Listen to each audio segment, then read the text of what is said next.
One of the grammar concepts you're going to explore today is a suffix. We've talked about a prefix, which is a group of letters that comes before a root or a base word, and it changes the meaning depending upon the prefix. Well, a suffix is a group of letters added to the end of a word that will change the word's meaning. So some of the ones that we are looking at this week are ness, as in darkness, goodness, weakness. It's a state of being. For example, darkness means it's a state of being dark, or goodness is a state of being good. The second one that I have listed here is the suffix est. It means the most. For example, I might say, John is the fastest runner. That means he's the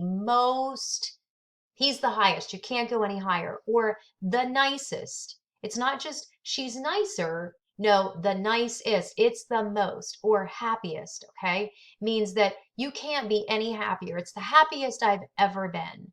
Full is not the word full, but it's F-U-L. When it's added to the end of a base word, it means full of.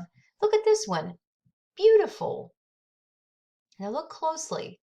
The root word of beautiful is beauty. So to be beautiful means to be full of beauty. Careful means to be full of care.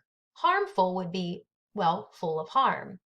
The suffix less means without. For example, if you are tireless, that means that you're just never tired. You're without tire. If you're fearless, it doesn't mean that you lack fear, or I'm sorry, if fearless means that you are without fear. You just don't care. Like Mrs. McGuire standing on the building, she was fearless. She was standing up there. She was without fear. Senseless means, well, you're without sense, okay?